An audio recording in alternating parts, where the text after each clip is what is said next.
It's everyone's friend, it's Tyler. It's everyone's friend, it's Tyler. Hey guys, Tyler here. When I saw the debate between Kamala Harris and Donald Trump, it felt very one-sided for at least two main reasons. Now, the first reason is the fact that when it comes down to the connections between ABC and Kamala Harris, there's actually evidence to demonstrate directly from the New York Times that Kamala Harris actually knows the president of ABC. And so it seemed as though that the whole entire debate was actually staged in favor of Kamala Harris.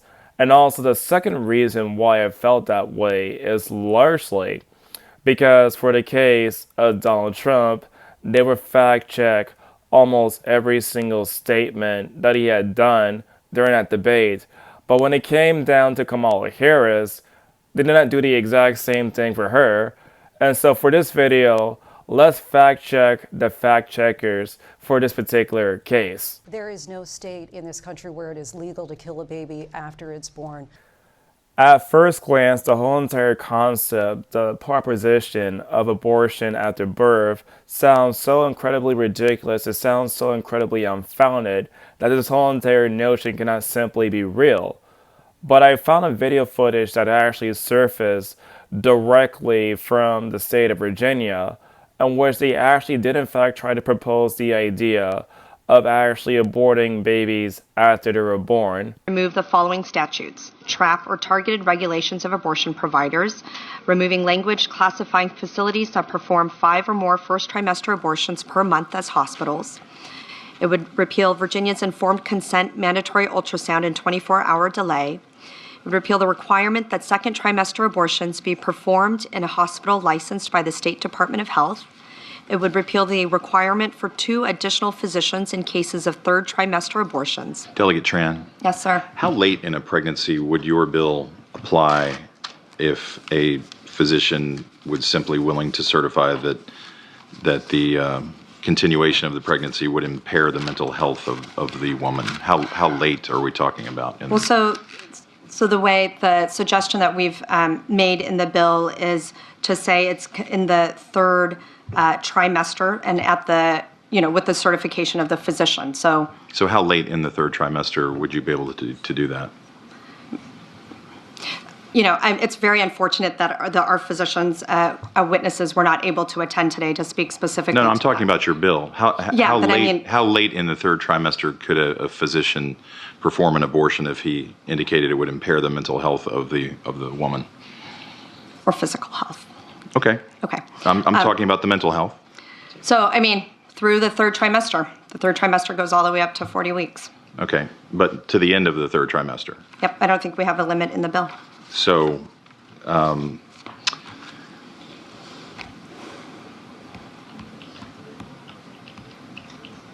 where it's obvious that a woman is about to give birth, she has physical signs that she is about to give a birth, would that still be a point at which she could request an abortion if she was so certified? She's dilating.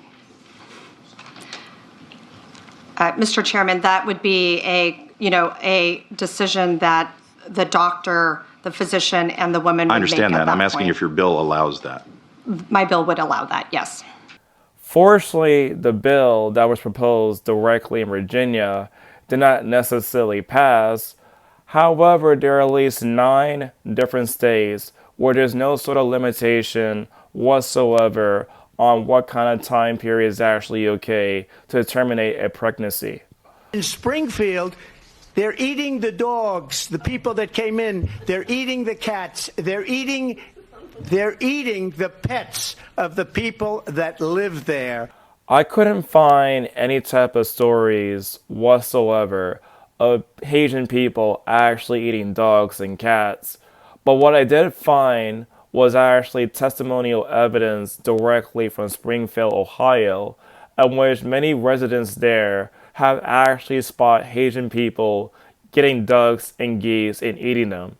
I'm riding on the trail going to my orientation for my job today, and I see a group of Haitian people, there was about 4 of them, they all had geese in their hand.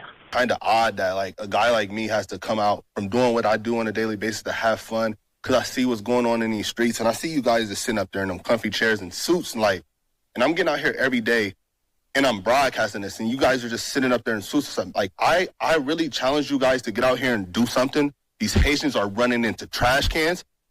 They're running into buildings. They're running into, they flipping cars in the middle of the street. And I don't know how, like, y'all can be comfortable with this. Like, I don't know, like, who's getting paid from it. I honestly feel like someone's getting paid from it in the background. You got a bunch of people on a bus getting dropped off at a gas station to come down here. I know a single mom that FaceTimed me this morning at the welfare office that really need something. And it's nothing but immigrants over there. And I don't even want to, seem like I'm coming down on the immigrants, because it's the people that's bringing them down here. Because wherever they're at, that's what they're used to, bro. They're in the park grabbing up ducks by their neck and cutting their head off and walking off with them and eating them. Now, when it comes down to the case of voodoo, there were many people in Haiti that do in fact believe in these ideas, and sometimes what they would do is basically get the animals, be it like a duck or like a goose or any type of cat or dog, as some sort of animal sacrifice. So while there's nothing to really confirm that Haitian peoples are in fact doing the sort of animal sacrifice for cats and dogs like they would do in Haiti, it's not outside the realm of possibility. And so it's actually a half-truth that basically Haitian people are in fact killing animals on the streets, but they're not really cats and dogs. Donald Trump, the candidate, has said in this election there will be a bloodbath if this and the outcome of this election is not to his liking. When it comes down to the issue of the word bloodbath, let's look at the original context of the video in which Donald Trump used that word. Has taken over a period of 30 years, 34% of the automobile manufacturing business in our country. Think of it. Went to Mexico. China now is building a couple of massive plants where they're going to build the cars in Mexico and they think that they're going to sell those cars into the United States with no tax at the border. Let me tell you something to China. If you're listening, President Xi, and you and I are friends, but he understands the way I deal, those big monster car manufacturing plants that you're building in Mexico right now, and you think you're going to get that, you're going to not hire Americans, and you're going to sell the cars to us. No, we're going to put a 100% tariff on every single car that comes across the line, and you're not going to be able to sell those cars. If I get elected, now if I don't get elected, it's going to be a bloodbath for the whole, that's going to be the least of it. It's going to be a bloodbath for the country. That'll be the least of it. There are many linguistic meanings when it comes down to the use of the word bloodbath. And one definition that is actually described for the case of Merriam-Webster is actually an economic disaster. The context of the clip in which Donald Trump used the word bloodbath was actually in direct reference to economic disaster for the automobile industry. And so therefore, it's safe to say that he's not saying bloodbath as in democracy is going to be a bloodbath, but rather like the car industry is not going to be well if Kamala Harris or other kind of people were to take over it. And so that term is actually out of context the way she was using it in the debate. Let's remember Charlottesville, where there was a mob of people carrying tiki torches, spewing anti-Semitic hate. And what did the president then at the time say? There were fine people on each side. This whole entire claim about good people on both sides have been debunked to death at this point. Even Snopes actually debunked this claim because so many people were actually repeating it. And so without further hesitation, let's see the original context of the video to actually know what he's actually talking about. And you had some very bad people in that group. But you also had people that were very fine people on both sides. You had people in that group, and you had people, and I'm not talking about the neo-Nazis and the white nationalists, because they should be condemned totally. But you had many people in that group other than neo-Nazis and white nationalists, okay? In conclusion, I don't find it fair that during the whole entire debate that they would fact-check the cases that Donald Trump says something during the whole entire thing, but again, they would not apply the same sort of reasoning for the case of Kamala Harris. But what do you guys think about the debate? Tell me in the comment section down below.